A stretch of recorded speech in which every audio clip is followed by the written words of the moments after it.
Welcome to the podcast, Speaking to Influence, Communication Secrets of the C-Suite. I'm Dr. Laura Sokola, your host, founder of Vocal Impact Productions, and author of Speaking to Influence, Mastering Your Leadership Voice. Today is going to be a little different. My guest today is none other than, you're going to hear this correctly, the Earth's virology professor. Yes, the Earth's virology professor, Dr. Vincent Racaniello. He's a professor of virology at Columbia University in New York and the host of seven weekly podcasts under the Microbe TV banner, the most popular of which is This Week in Virology. Dr. Racaniello, aka Vincent, thank you so much for joining us today. Yeah, my pleasure. Great to be here. Now, let me give a little bit of context here. Why on earth am I interviewing a virology professor of a university, of the Earth, of the universe, or of anywhere else? The focus of our conversation today is on translating your expertise. One of the things that I hear over and over and over again that I end up having to work with clients on is the fact that you're an expert. Whoever you are, whether you're in real estate, you're in finance, you're in medicine, you're in childcare and education, you're in whatever your field is, you are an expert. And the challenge is, how do you convey your technical expertise and frankly, your passion for that expertise to someone who does not share it in a way that they hear it and get it? How do you take that financial knowledge, that medical knowledge, that technical knowledge, and explain it to someone who is completely new to it or really feels like, well, I'm not a numbers person, or I'm not a this person, I'm not a that person, and help them understand it so you're not talking down to them and you're not boring them and you're not talking over their head. All at the same time, how do you connect? And this, I think, is more and more important nowadays because so many people want to not just be known as people who are leaders in their companies or good at their jobs, but as thought leaders. People want to be on more podcasts. They want to be on, maybe you're out there and you want to be on more stages. You want to speak to more Rotary clubs, to more PTA organizations, to more clients. You do insurance and sales or in financial asset management. You're constantly speaking to more audiences, webinars, whatever it happens to be, but you are transiting even to the board.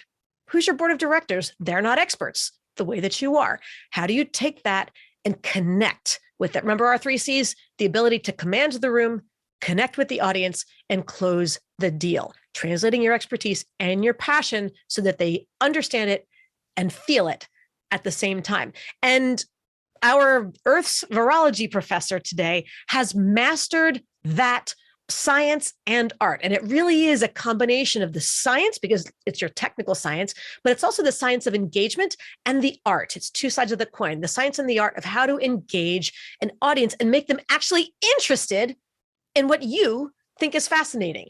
Yes, it is possible. And I want him to tell you how he's done it, because I actually listened to a 30-minute lecture on virology that he gave. And I was fascinated from start to finish. And I sent it to my husband and to my 20-year-old son and said, you guys got to listen to this. I can't believe I'm sending this to you, but you need to listen to this. And I gave him 14 reasons why, and they listened to it and they agreed. And I want you out there to learn his magic and figure out how to apply it to what you're doing. So, all right, I have officially given a way too long introduction about how to get out of your expert's curse.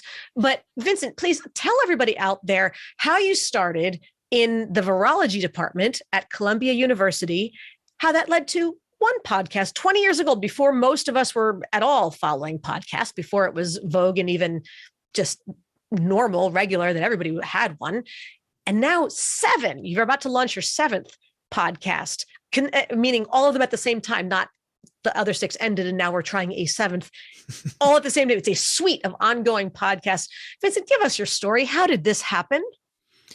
So you have to understand that what I'm doing now is very different from where I started. Right now, I want to teach everyone about different science, virology being mine, but all the different shows is teaching people science, and not scientists, not my colleagues. But when I started, it was very different. I wanted to do research in the lab. I wanted to have an academic lab, do research, train students, give talks, at meetings and so forth. And just to clarify, I never actually said it in the beginning, but virology, for those of who are trying to translate it in their brains, it's the study of viruses, just like it thinks. So COVID obviously was a huge focus for the last couple of years. And so, all right, so back to you. I started teaching 14 years ago, and based on my book. And my innovation was to record all of my lectures and put them on YouTube, not just for the students, but I thought, hey, I bet the world would like to know about viruses. And the students would come up to me and say, why don't all the professors do this? And then I had a long commute to a place in New Jersey where you and I actually know. And we've got, just as a side note, as we were getting to know each other a little bit before this call, before the interview, we discovered that I grew up in this piddly little town in the middle of central New Jersey where he lives now. I mean, who knew? What a small world. So anyway, go on. So I have a long commute, which I no longer have because I take the train, but I got tired of listening to the radio and I discovered podcasts. This is like 2008. I said, oh my gosh, I can listen to whatever I want. And I said, immediately, I have to do a virology podcast. And I thought, let's call it This Week in Virology. Got one of my Columbia colleagues to do it with me. It was an experiment because that's what scientists do. We do experiments. And guess what? People started listening.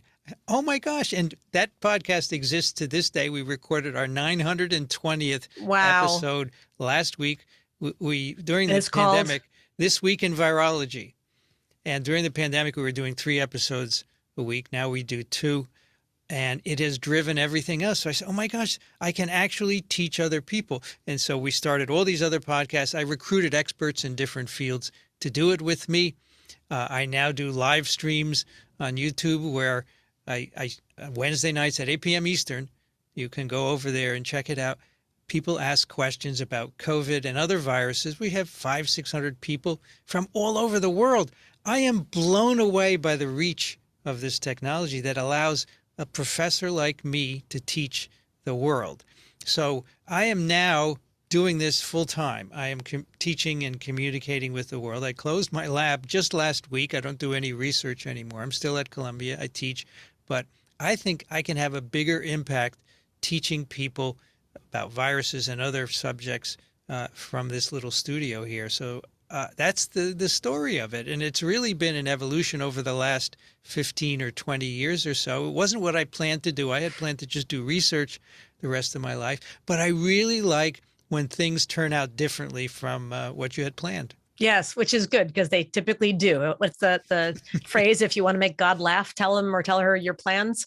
So or life's what happens while you're busy making other plans is the other version of that, of course. But what I want to dig into here is what you love about doing this work, because I think so many people are afraid that they will have to talk to all of these people, but that they don't feel the joy in it. They don't perceive there being joy to be found, for that matter. They like sitting at their desk. They like doing their analysis and crunching their numbers, and they like their world. But the notion of being more of a quote unquote public speaker, so to speak, is a little more intimidating, definitely out of the comfort zone. So what do you love about it? And then we'll spend most of the time for the rest of our conversation today talking about how you made that transition, because it's one thing to say, hey, look, I spoke and I put up this video and hey, there were 500 people who watched it within X amount of time. Well, that's what people aspire to, but often it doesn't happen. So what do you think is the difference? What's the secret sauce that when someone else, whether they're a scientist or an asset manager, market analyst, or whatever else it happens to be, they talk and they get 6 hits, and it's usually their coworkers or somebody who's checking it out, versus you talk and 500 total strangers around the world who have nothing to do with your field are tuning in and listening, not just to the first 5 minutes and bouncing, but to the majority, if not the full conversation that you're having. That's a different animal entirely. So let's hit those 2 things. And then I want to make sure there's 3 or 4 key tips that we want to share with you, that the must-dos, if you out there want to be a thought leader, want to be able to translate your expertise so that the rest of the world wants to hear it. We're going to go through those 3 or 4 keys on everything from how to make it relevant to how to have fun with it and sharing your passion and getting out of your own way, how to take out the head trash. and really connect with the audience in the process. So first, what did you learn to love most? Why do you love what you're doing now when your whole career was about being in the lab and you just closed your lab and you're actually happier as a result of it, which is completely counterintuitive? Why? Well, it all starts with viruses, right? My life has been viruses. And even 20 years ago, it had already been 20 years of viruses. So I had an incredible curiosity and passion about them. And so that's the foundation. And I can tell you a dozen different things that'll blow your mind about viruses. And the best part of it, this is what I love, is when people say, I didn't know that. Those are the key words. I didn't know that. And if I can do that on a regular basis, I'm doing my job. And that's what I can tell you. I really love it when people learn things that they didn't know before. They go off empowered. They come back and they ask great questions, even better questions. And they remember a year later, yeah, the professor said this, and I remember it to this day. So that's what I love, sharing what I know with other people. This is the best thing that you can do, is to share what you have. And certainly for a teacher, sharing your knowledge with others and empowering them is the best you can do. And that's what I love about it. It's so important to remember that people want to listen to someone who's excited about their topic. It doesn't matter whether prior to talking to you, they would have been excited about your topic, but as they're listening, is your enthusiasm contagious? For my virus metaphor, or sorry about that. That was totally unintentional, no pun intended on that one. But I'm going to keep it and not cut it from the editing later on. But so often I hear people in certain fields like accounting or software development or something, who will say, well, I don't really want to tell people a lot about what I do, because I'm just, and they use that word just, and I want to take it away from the vocabulary. I'm just an accountant. People think accounting is boring. No one wants to hear about accounting. Well, could you imagine, and I would not think this, but maybe there are people out there who otherwise would have said virology. Like, why would I want to listen to a scientist talk about viruses? That doesn't sound very fun.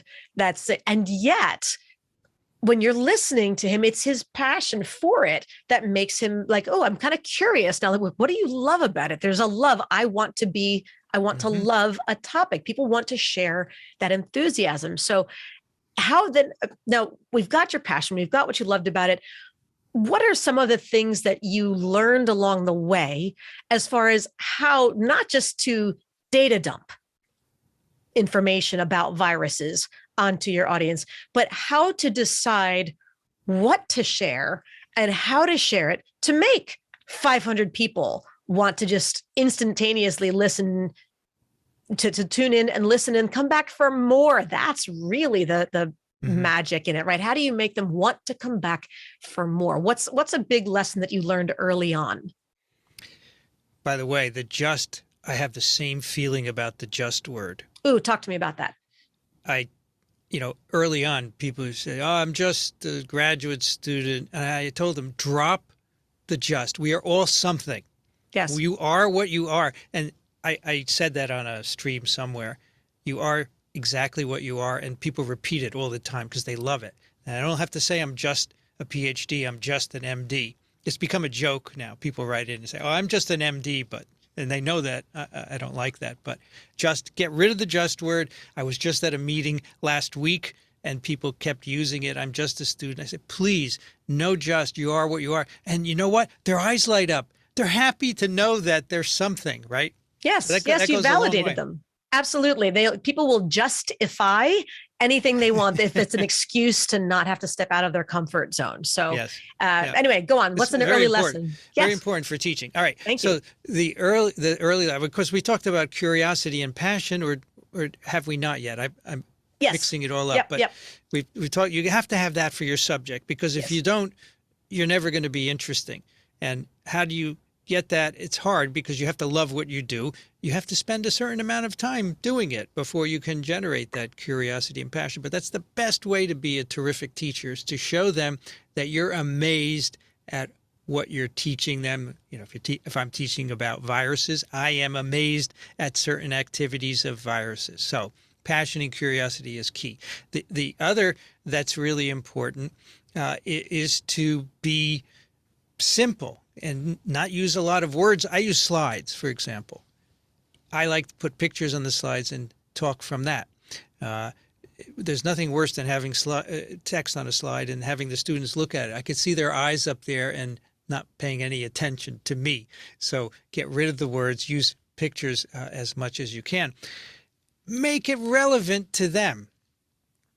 Any field this can be done in. It's not just virology, but virology is particularly good. I tell them on the first day of class, and no matter who I'm engaging now, not just class. I use class as an example because that's what got me started, really. I tell them, this is important for you. If you want to know why you're healthy or sick, you have to consider the viruses. Don't just think about your diet and how much sleep you get and how much sun you do or do not get. You need to think about viruses because it's relevant. We're all full of them, right? And so that's another part. Make it relevant for them so that it engages them. It's not an abstract thing. It's something important for their life. I think that's a really interesting perspective shift. It's just, sometimes it's just the 2 millimeter shift in the angle that you're looking at a particular topic. When in golf, you can watch the ball shank 100 feet off in the wrong direction, but it's not that you're off by 100 feet. It's that you're off by 2 millimeters in the rotation of your wrist or whatever it happens to be. So when you're thinking about a topic, what I find a lot of people do is they put on the slides whatever information is important to them as presenter that justifies all of their own information that informed them, that they think is interesting, that they feel like is what I like to call a CYA slide, if you'll forgive the expression, a little cover your ass slide. That's like, nobody really needs to know this, but just in case anybody asks, I want to make sure it's up there so nobody questions me for X, Y, and Z. But in the end, we're really, it's almost like the fire hose method of education, which is open mouth, turn on fire hose, drown the audience in data and points that they really don't care about, and then wonder why they're not thrilled. If they were to ask you that one key question, so what? Why do I care about this? How is this, whatever you're rambling on about right now, how is this relevant to my job? How does this change what I need to do for my family or for my prospects or for when I wake up tomorrow morning? What's my boss going to want me to do with it? What's my client going to want me to do with it? How does this change? Is it going to make my life easier? Is it going to make my life harder? And I need to brace myself for it. Like, are you giving me a warning? Help me figure out how to stave off whatever's coming down the pike. How is it relevant to me? Spell that part out for me. Then I understand why I'm paying attention to you. Otherwise, it's just information that it may be interesting, may even be sort of important, but it's not priority because there's something else demanding my attention right now. Help me understand why this is priority. I tell them that in the first lecture of the course. I spend a good time saying why this is important for you, and I keep emphasizing it every step after that. We know that viruses, for example, can make you healthy or they can make you sick. And then in every lecture, there's some hook that brings them in. You walk in Central Park, you can encounter this particular virus in this bird or this animal. Did you know that this behavior is a consequence of a virus? For example, Laura, did you know that blue eggs are blue because there's a virus in them? Like robin's eggs? Or chicken eggs. Chicken eggs are blue? I've never seen you can buy blue chicken eggs, yes. So most of them are white or brown, right? But periodically you can buy blue ones. I've never seen a blue chicken egg. Okay. And there are plenty, and my students, and some of them know that. And the farmers actually, they sporadically get a blue egg, and they breed the chickens to make more blue eggs. And what they're doing is there's a virus in them that's turning on the blue pigment gene. The students love this. So okay, now I'm totally curious. I'm going to go down the rabbit hole for a second. Why would anybody want to breed blue eggs if there's a virus in them? or Well, the get another. virus is harmless to us. It just makes the eggs blue, and some people like to buy blue eggs, even though you don't eat the shell, right? It looks pretty, I But the suppose. egg on the inside is regular white and Oh, the yellow egg on as the inside is regular. Yeah, okay. that's a one thing. Here's another one. Did you know that we have placentas because of viruses, right? Really? If we didn't have viruses, we'd be laying eggs, and maybe they'd be white. That's what I Maybe so they'd be blue. Who knew? or blue. So these are the kinds of things that I can do, having thought about viruses for so many years. And all of you who are experts in your fields, you can do the same thing as well. And it brings a little levity into it as well. And I think that's important. So I want to that hit that on that too. Yeah, sorry, go ahead, finish your point, but I so want to so reference we're the levity. so we're talking about making it relevant, right? Yep. So that's a really important aspect of any field. And I've had it easy, to be honest, right? To make it relevant. Pre-COVID, it was easy for me, but it's now even easier because everyone knows. And I'm amazed at how few people actually understood the impact of viruses before COVID. Now most people do. So it's pretty easy, but I'm ready for that now. But beforehand, I could make it relevant as well. And the last part, I think, and we'll get to what you wanted to talk about, levity.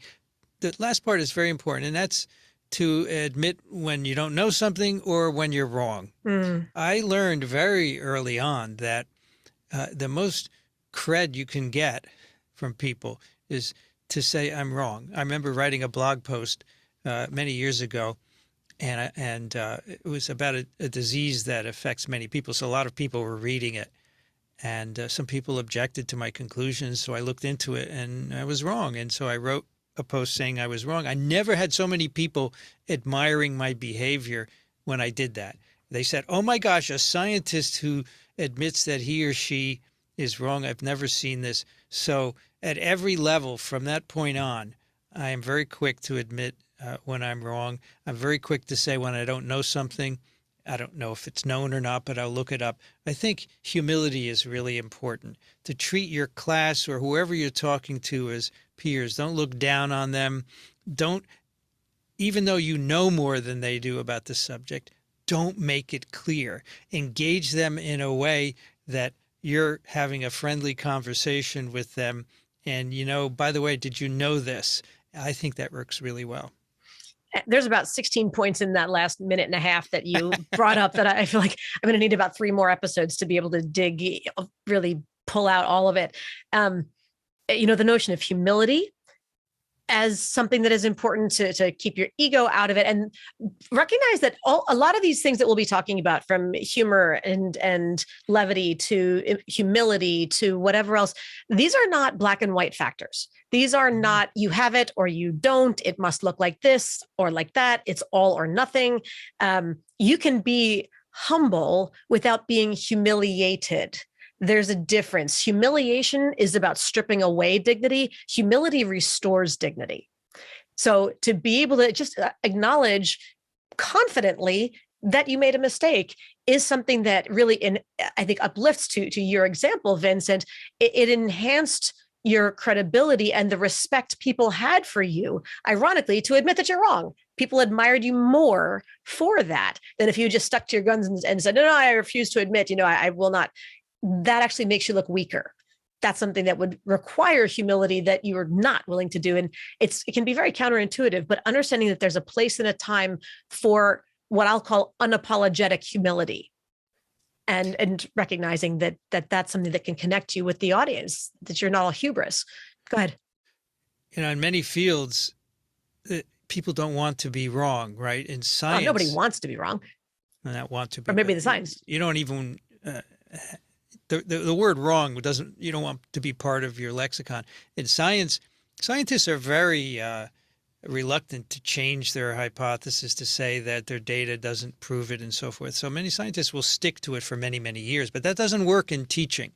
You have to back off because you're not going to be right all the time. And I suspect this is the same in other fields. Economists don't want to know that their theory isn't correct and so forth. So they may work many years beyond when they should have, trying to prove it.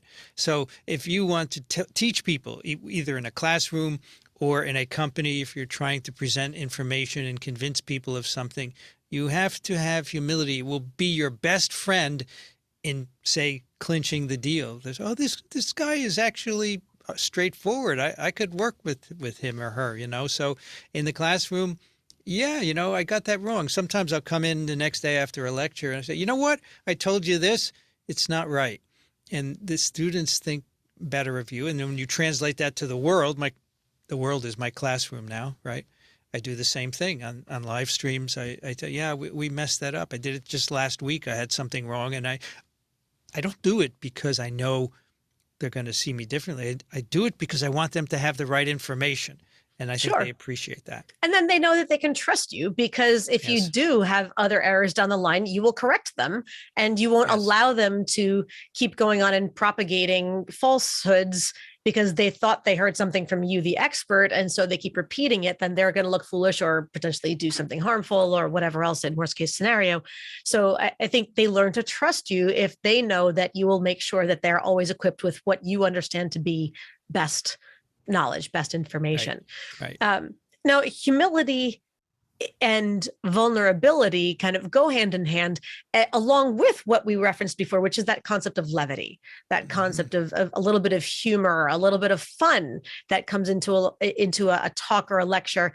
For those out there who would say to you, well, but look, I'm in insurance, I'm in asset management, I'm in cybersecurity, I'm in, pick whatever field you want, then, and these really aren't funny fields. And it's I don't know that people would like if I were to make jokes about it, or I don't feel like people don't want me to be fun, or they won't take me seriously if I try to be a stand-up comic or something like that. Humor doesn't belong in my information, in my education, in my whatever it is, my talks. How would you answer them? So they're right. You don't want to be a comedian, right? You don't want to tell jokes. That's probably the worst thing you could do, is tell a joke, because you never know how it's going to fall. And you're not a comedian, so you're not good at telling jokes. What I'm talking about is just to be lighthearted. We're told on my podcast that they're really edutainment. Yes. Right? Why is that? Because we're explaining things, but we're just a bunch of people, and sometimes we get into arguments, very light arguments, right? Where it's funny to hear us go back and forth, and people like that.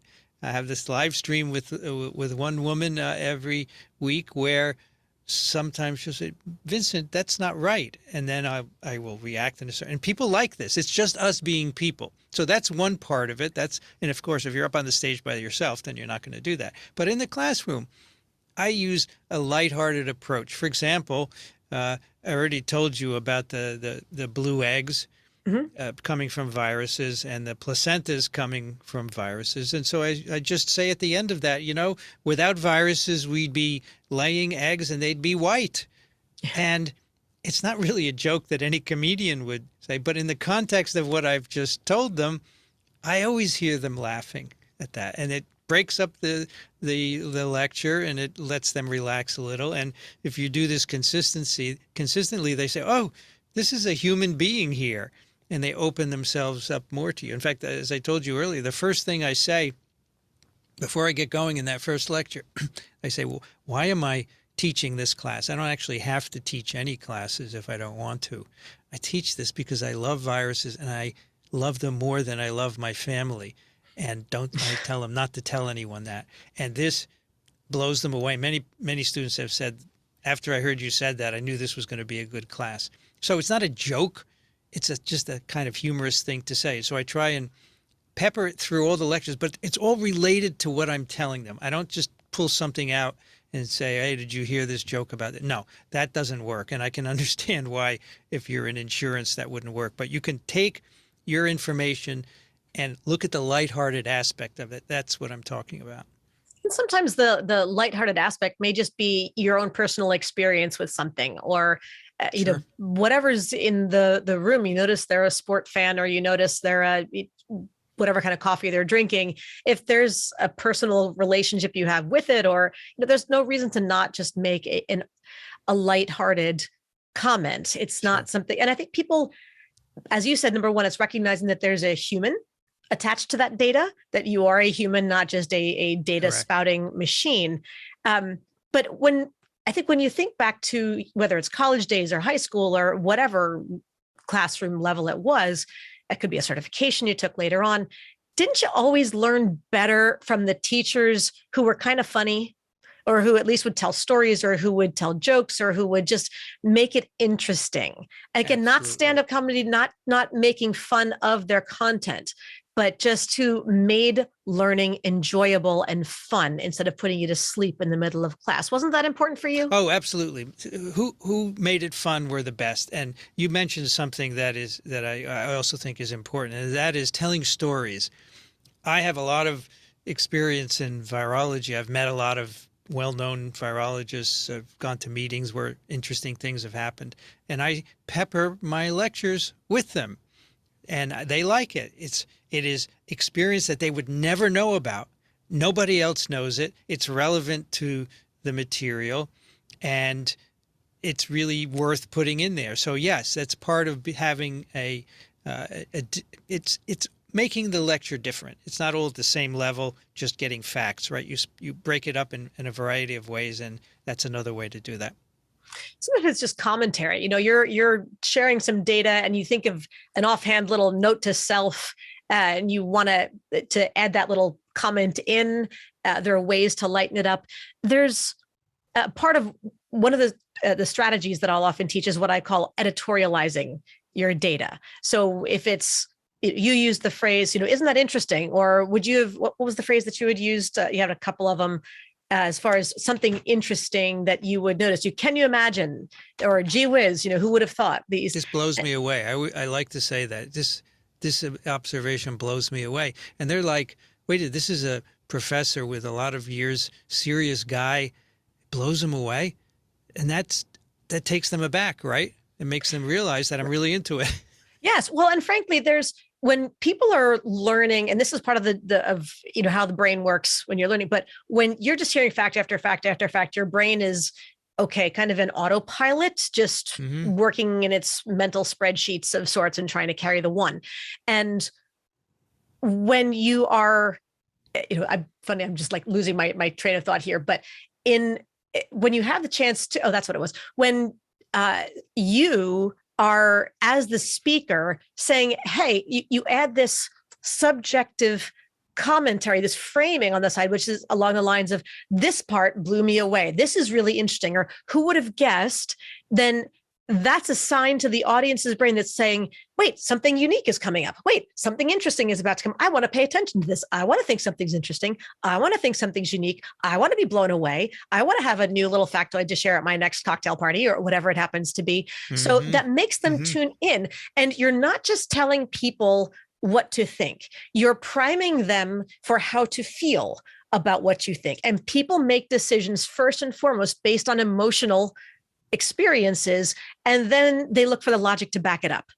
So if you've already primed them with curiosity because you are blown away by something, they're like, oh, I want to be blown away. That sounds interesting. That sounds fun. Yes, and sure. As opposed to, I want to be informed. I want to be enlightened. I want to be knowledgeable. I want to be fact-filled. That's too serious. Not inspiring. So when you prime them with those phrases and then you share with them the thing that you find interesting, which can be about a market update, which can be about planning for college, which can be about medicine or about whatever it happens to be, because you do find something interesting, which is why you're the expert in it, that enthusiasm, that curiosity is the first thing people willingly, voluntarily want to absorb from you.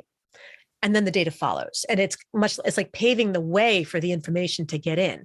So I think those are great examples. Thank you for sharing those. I have the first lecture peppered with gee whiz moments as a way of hooking them, right? Here's one. If you go to the ocean, right, you take people like to take some seawater and spit it at each other, right? Did you know there are 5 million viruses in a teaspoon of ocean water? And these viruses are harmless to you. But next time you spit some water at your friend, you're spitting 5 million viruses. And by the way, in all the oceans of the world, there are so many viruses that if you put them end to end, they would go 200 million light years into space, way beyond the nearest galaxy. And these are things you can't even see. right? So that's an example. I giving burst them out laughing facts. because I'm about to go down the shore for a week of vacation in another week or two. It's like, well, didn't that just put things into perspective? All right, I'll deal with that You're one going to afterward. remember it. You're going to remember that when you first put your toe in the water. I guarantee it. Yes, and we'll see if it goes past the toe at that point. Now that I know that there's 5 million viruses per teaspoon, holy moly, there's your factoid for you. All right, now I really, and I think it's important to recognize, just as a caveat to the humor piece, that adding levity, adding a little fun, adding a little humor, adding a little trivia to it, or whatever it happens to be, if done properly, which it generally would be done properly, just because you're smart people out there, that it does not undermine your authority. It doesn't mean that you don't take your content seriously, or that people shouldn't take you seriously. It helps them relate to you. It helps them tune in more to what you're saying. It helps wake them up a little bit and help them enjoy the experience of what you're going to teach them. And we are all teachers, by the way, no matter what you're talking about. If you're conveying information, you are teaching that, but it does not have to undermine you as leader. So you have to not worry about that piece. I mean, I think we've been having a lot of fun in this conversation. I hope everybody out there has been enjoying listening to us. But I don't think if you're still listening, it's because you're engaged, and not that we've undermined our own authority because we've cracked each other up a couple of times. It enhanced the experience of learning, and will make a lot more of this stick. So bear that in mind as you go forward, everybody out there, and know that it's not an either or, it's a both and. When you use the phrase edutainment, I've often referred to as infotainment. You want to take your content super seriously, just don't take yourself too seriously. And when you can have fun with your own stuff, that's the magic. What do you think? That's a great point. Don't take yourself too seriously. No, I do not. And they understand that it's not like, oh, I know all this and I'm going to. No, that's not a good way to convey. But in that same first lecture where these all wow moments, and there are many more, you should listen. It's really fun. It gets serious because I put up a chart of the world with all the top causes of death, and many of them are viruses. So we're here to learn serious business. And I don't joke when I talk about how many people have died. But viruses in the oceans, there are many other of those kinds of tidbits. Then we can have a little levity. But remember that these are serious things that can make you sick, that can kill you. But I'm going to help you get through it. And I think the key there is timing and proportion, right? When are you going to insert that little comment, and understanding that, no, your topic is serious. There's nobody out there who, I can't imagine, thinks that I don't take my stuff seriously. Nobody's I'm not about to go and do a training for a Fortune 100 company in their cybersecurity department if I don't take what I do seriously, and if they don't trust that I take my stuff seriously. They know that. But if we could add just, a little sprinkling, a little here or there, bit of humor to kind of wake people up, to add some variety, to have a little surprise here and there where they weren't expecting that comment, and it kind of, wakes them up and just resets them and helps them refocus once again. It just makes it more interesting when there are surprises, when the entire talk, training, event, whatever it happens to be, whether it's 5 minutes or 5 hours, when it's not all the same level of seriousness through the whole thing. There's variety in your voice, there's variety in your content, there's variety in your tone, there's variety in your energy. This is part of what makes you engaging as a speaker, not just smart. We know you're smart, but nobody tunes in just for smart. No, Final thoughts, Vincent? There's no question that you need to mix up the levels, as you've just said. That's perfect. It's not something that I said on day one that I have to do this. I just learned by doing that. I've done a lot of teaching and lecturing and so forth, and I could tell what works, and changing the mood is really important. And so you can do it in a variety of ways as we've talked about it today.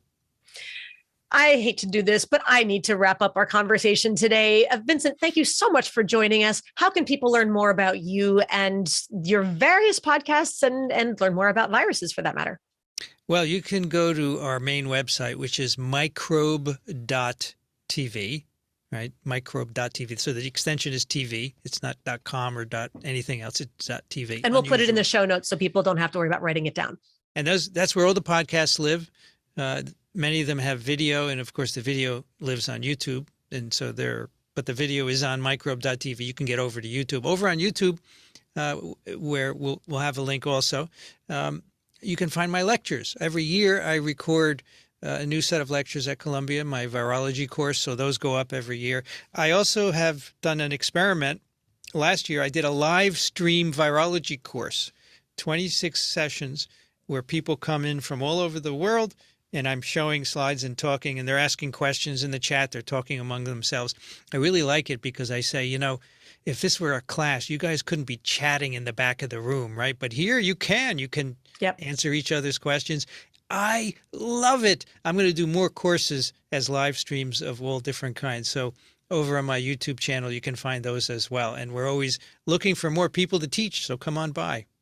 Love it. Thank you so much for joining today. And thank you, everybody, for listening, for tuning in. As always, be sure to subscribe so you never miss an episode. And of course, don't forget to give us a 5-star rating on Apple Podcasts, iTunes, and of course, whatever your platform of choice is, so we can help even more people to increase their confidence, presence, and influence. And finally, if you want to download my free guide to equipment recommendations for virtual influence, including my picks for microphones, lights, and more, go to speakingtoinfluence.com. I'm Dr. Laura Sicola, and you're listening to Speaking to Influence, Communication Secrets of the C-Suite. Hi, everyone. This is Dr. Laura Sicola, and I want to sincerely thank you for listening to the Speaking to Influence podcast. If you love listening to these episodes as much as I love bringing them to you, be sure to subscribe so you never miss an episode. And please go to iTunes right now to rate and review our podcast in order to help us expand our reach so even more people can master the 3 C's to command the room, connect with the audience, and close the deal. Thanks for listening to Speaking to Influence, Communication Secrets of the C-Suite, the show for leaders who want to speak with impact. The hosts, producers, owners, and media distributors of the show make no guarantees that the strategies and information discussed will result in profit or other success and may result in losses. The opinions and statements of the hosts and guests do not necessarily reflect the opinions of the owners, staff, managers, broadcasters, or sponsors of the show. No medical or psychological therapy or personal or professional wellness or relationship advice is offered in the show. You are advised to seek counsel on matters related to your health, family, relationships, job, or other business and legal matters from licensed advisors in those areas prior to making any changes in business or lifestyle. No information provided may be suitable in your situation. As always, take responsibility for the decisions and actions you take, including the reactions they may make in your work, family, health, and life.